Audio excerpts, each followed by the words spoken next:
Yu-Gi-Oh! Kinda sucks, am I right? Actually, no. But there are definitely things that are not perfect, as you can easily see in the video of Rarran, where he had a really bad time in Master Duel, and I think for most people who never played the game, it would turn out basically the same. At least if they wouldn't get any help. So now there's the question, what exactly is the problem and how could we fix it?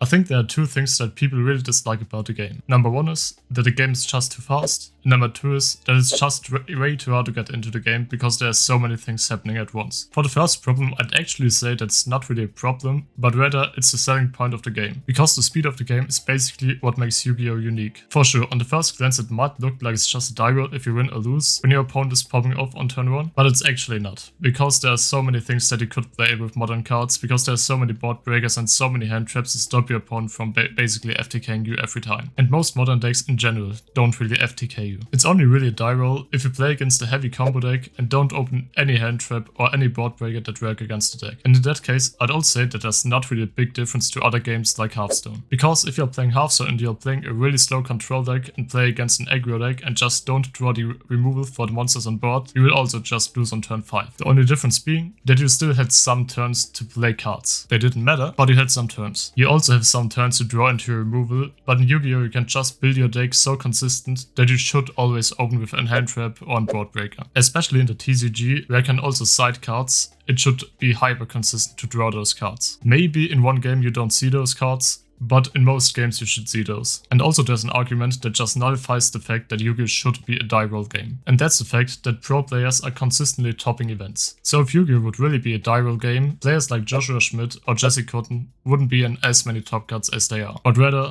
the top card should basically always just be different people. For sure, sometimes the game turns out to be a die roll game, like back in Hulk format, where you played like through multiple hand traps and board breakers just didn't work because Inferno would just rip cards out of your hand and you can't really use them. And there's no really consistent way of stopping those decks, but that's not most of the times. And I think Konami learned from their mistakes, at least most of them, and stopped printing many generic Omni Negates. Because recent decks, like for example Cashier, don't even end on any Omni Negates. At least not consistent, because sometimes there's a Baroness on board. Same for Telements, because Telements most of the times just doesn't really end on any Omni Negates. Maybe a Baron, and maybe Crime, but for example Crime is most of the times just an deciding for going first. And playing through multiple different kind of interruptions can actually be kind of fun. And playing through Omni Negates is just like, I know he can negate my entire hand, it doesn't make any fun. Or you know that you can push through it because he can't just not negate any card and you can play through it with your last card. Also, like we've seen in recent events, where Pack won a YCS with Unchained without any hand trap in the deck, it seems like the game is going into a good direction where you don't even need to play hand traps. Also, especially with decks like Unchained, it's really great because Unchained is a really fair deck because, for example, like Hashira, it doesn't really end on any Omni Negates. It builds a strong board, but it's still like a fair deck. So yeah,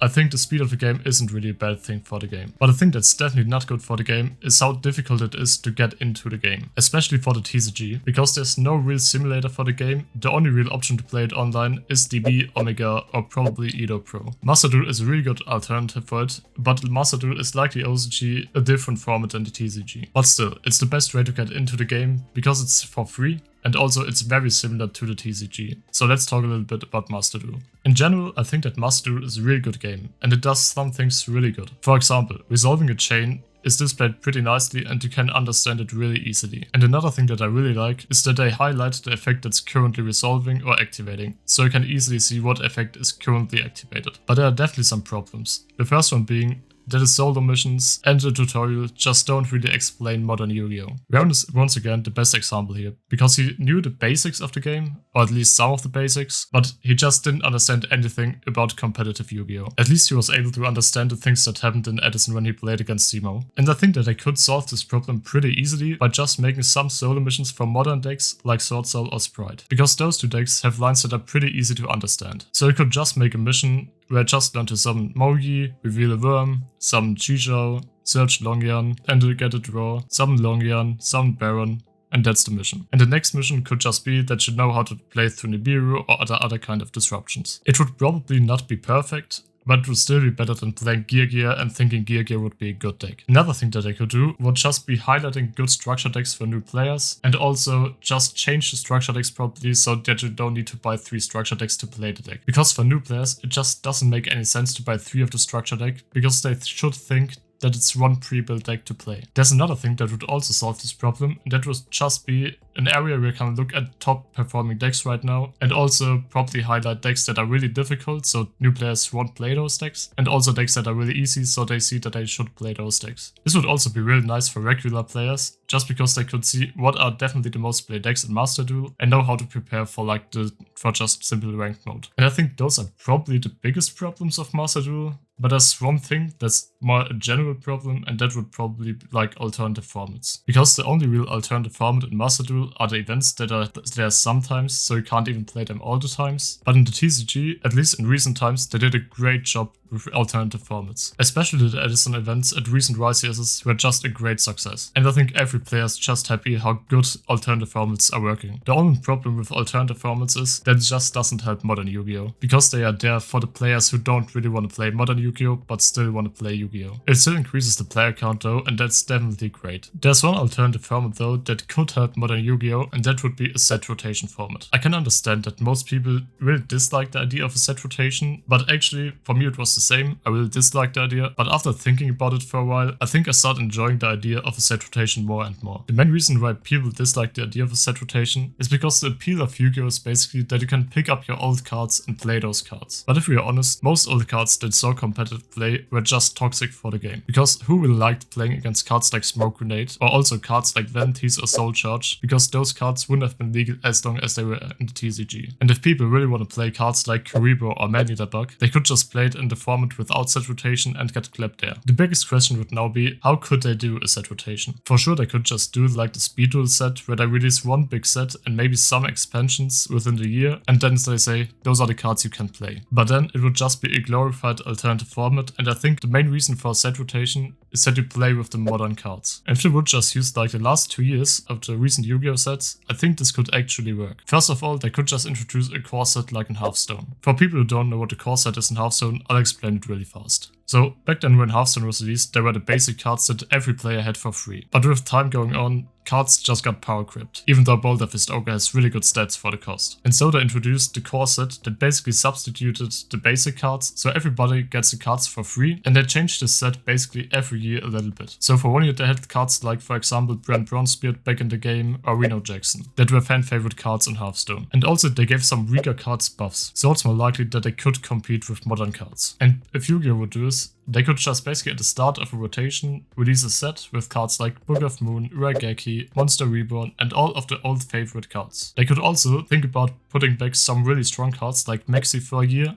and then after the year remove it from the set again. I think nobody wants to play against Maxi, but I still think it would be an option that they could use. So the problem with old cards not being in the game wouldn't be there, because they could just reprint the fan favorite cards, and also the prices of cards would be kept in check, because cards like Ash would just get a reprint every year, so the card wouldn't be as pricey as it was sometimes. Also, if they would print support for older decks, they would be forced to reprint all of the old cards, because the old cards are out of the rotation, and so the old cards won't be spiking as high. If you'd say rotation would be like 2 years, and you look at the most recent decks, you could actually see that it would have made a big difference. For example, if you look at Kashtiro right now, people are really happy with the deck. They only really dislike Eraserheart because Eraserheart is just a really toxic card in general. In the new rotation format, Diablosis would have been banned from the get-go. Cards like Dimension Shifter would have been out of rotation. Also Prosperity would have been out of rotation. So Kashtiro would have been immediately the deck that it's right now. For other decks, it would have been pretty much the same. For example, Sprite wouldn't be able to play Toad or the Frogs, or Tyr at release couldn't have been playing with the Dangers. But some decks would have been equally as busted. For example,